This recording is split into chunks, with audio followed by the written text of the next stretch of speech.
Hi, my name is Ramon, and I used to be a native speaker of English.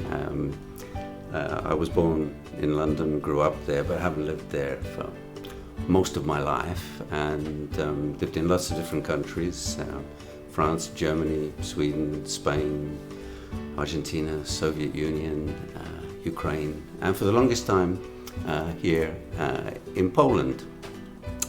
Used to be a teacher of French and German, but gave that up because I didn't think my French and German were good enough, and I wanted to learn languages, so I know where you are. I'm with you. I'm a language learner too. It's a work in progress every day. Now, you're all language learners, so you're all good at maths, right? Okay, can I just try this with you? Think of a number between 2 and 10. Okay, there, you got that? That wasn't too difficult, was it? Now, this is the most difficult part. No calculators, please. Multiply your number by 9.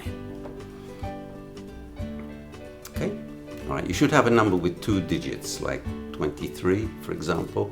Now, just add those 2 digits together. In my case, 2 plus 3 equals 5. You all got a number? Good.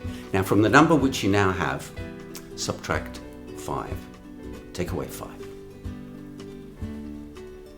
Got a number now. Now think of your number as a letter of the alphabet. Okay? So if you've got 1, it's A. If you've got 2, it's B, and so on. Got a letter? Good. Now, just 3 more steps. Think of a country which begins with your letter. Okay? There are countries for most letters of the alphabet. You should be okay. Got a country? Good. Now take the second letter of your country. Okay, it must be the English spelling, not the Polish spelling or any other language. Okay, and think of an animal which begins with that letter. Okay, got an animal? Final step. What's the color of your animal? So you should have a country, an animal, and a color. Anybody there? Anybody who's got a grey elephant in Denmark? Okay, maybe 1 or 2 of you have. Okay, now, learning languages. I always ask my students to bring 3 things with them to the classroom, always. No, make that 8 things, 9 things. Let's round it up. 10, okay? 10 things, and they think, oh my goodness, how am I ever going to remember to bring 10 things with me? But it's very easy, because these are things that you always have with you. The first thing is your imagination, okay? You've all got great imagination, so use it for language learning. The second thing is your creativity. Everybody can be creative with language. You may not be great musicians, painters, or writers. I don't know, maybe you are. But with language, each of us could create a sentence which nobody in the history of the world has ever created in English, Polish, or any other language that you know. Okay, the third thing is memory, okay, memorability. I'm sure you've all got great memories. My job as a teacher, okay, I will try and make things memorable. Your part of the deal is to try and make it memorable for yourselves, okay? You all know how your memories work. Okay, that's 3 things. The next 5 are your senses.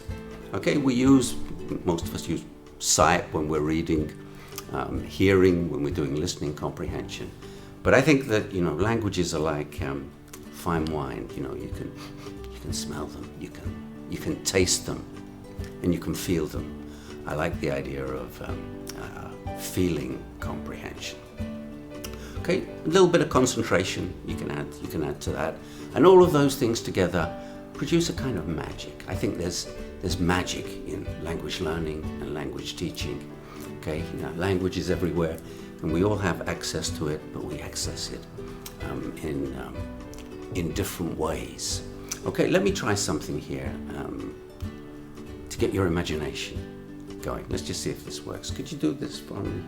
Put your hands like this and with your fingers like this. They must be straight, not like this, not like this. Okay, just hold them there for a minute. And I got a band here. All right. Okay. Now put your fingers like that. Close your eyes. Okay, and imagine you have that band around your 2 fingers there. Close your eyes, and that band is very, very, very tight. Very tight, very tight, very tight. Open your eyes. Anything happen to your fingers? Let me try. Okay. Oh. They go together, but only if you use your imagination. If you just sit here thinking, what does he want from me? You know, it's a lovely day, I want to go for a walk. I desperately need a cup of coffee. Not much will happen here. But if you really use your imagination, all kinds of great things start to happen. Now, I have another teaching aid here. Look, it's a paper clip, right? Okay. A paper clip can be used, you know, for example, for clipping paper together if you really want. But if you use your imagination, you can use it for lots of things. I'm sure you probably have at one time or another used a paper clip for something other than, you know, clipping paper together. You can, I don't know, open it up, hang things on a Christmas tree, for example. If you get lots of them, you can make a necklace or a bracelet or earrings, maybe. I can remember once I lost my button on my trousers. It makes a perfect button. You open it up and put it there. Okay. Let me just say something about Polish here. I've been learning Polish for a long time, and you know, I'm still learning it every day. A couple of little stories, okay, from like this unnecessarily complicated language. I had a friend who lived next door to me, an American guy, and he didn't know much Polish. And he bought, this was back in the communist days, and he bought a packet of soup, you know, not the nice kind you can get now, not knor or winiary. He had the cooking instructions on there in Polish. And he was trying to work them out using a Polish-English dictionary. And he was doing pretty well until he got to one phrase, and it was doprowadzić do wrzenia. And he had no idea what this meant. And so he's looking it up in his dictionary, and he looks up doprowadzić and he has an idea. And then he's looking up do wrzenia and it's not there, but he finds something which is really close, really, really close. And you know how it is with languages, we desperately want to make sense of them. And sometimes nonsense is better than no sense. Right? He finds the Polish word for September. And so now instead of doprowadzić do wrzenia, he's got doprowadzić do września. And, you know, he thinks it means the same thing. And so he's pretty smart, he's a professor. And, you know, he works out that you get your pot and you put water in it and you put it on the cooker and you add the socialist soup and you stir it and you wait until September, which was tough because it was February, you know, and he was hungry. One of my ways of learning language is through sport and through film. You know, I think it's great if you can, you know, find those subjects that you're really interested in. When I first came to Poland, I had something that not many people had at that time. That was a video recorder. It was amazing, cutting-edge technology. You know, you could record stuff from television and watch it later. And I recorded a movie, which I'd already seen a couple of times. An American movie called Manhattan. But in Poland it was with a lector, you know, a voiceover. Czytał Janusz Szydłowski. I learned a lot of Polish from Janusz. I started learning dialogues, chunks from this movie, Manhattan.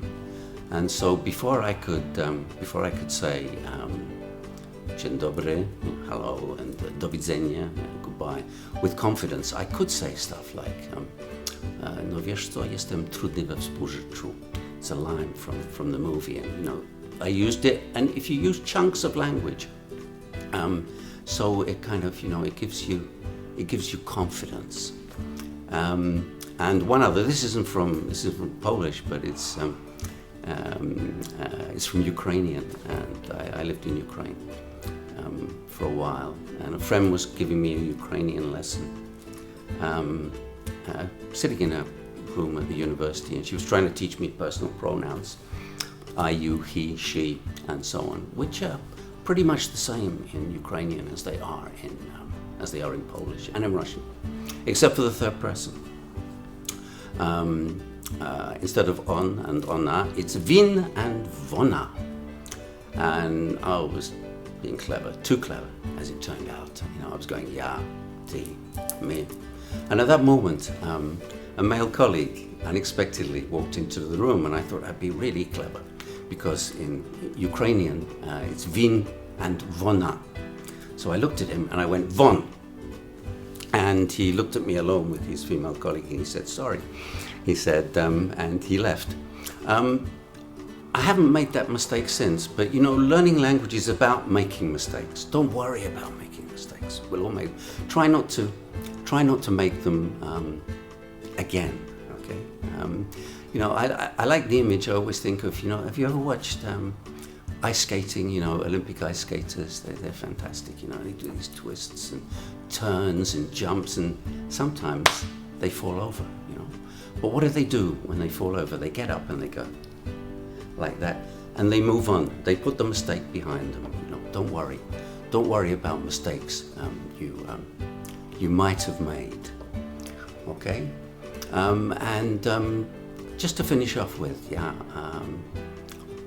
can remember when I was a kid, still in London. I remember there was a television program, and it was a kind of a quiz program, and at the end of each episode there was a competition for viewers. And in those days, if you wanted to enter the competition, you had to write your answer on a postcard and send it. And they would always say, send your answers to us, and the winner will be chosen at random. And you know, I didn't know this word random. And in my child's mind, it was the name of a place. You know, I mean, maybe in America somewhere, there's, you know, Random, Massachusetts. And so in my mind, even though I now know what random means, you know, to me it's a place. And when I first came to Poland, I remember seeing a bus, and it had on it Wycieczka. And I saw another bus and it had Wycieczka. And another bus and it had Wycieczka. And I thought, it must be a really interesting place, all these buses going there, you know. And then I saw another bus. This was, again, you know, in the communist days, a lot of things didn't work then. And I saw a bus, it was stationary, and it had a sign on it, and it said, Avaria. And, you know, I thought, okay. And then I saw another bus, stationary, and it had Avaria, and another one. And it sounded a little bit like, I don't know, Calvaria to me. And I thought, you know, must visit this place. So there are, you know, 3 places, Random, Wycieczka, and Avaria. If you can find out where they are, do let me know, because they're on my to-do list. Okay. Okay. So good luck with learning languages, and it's magic. Thanks.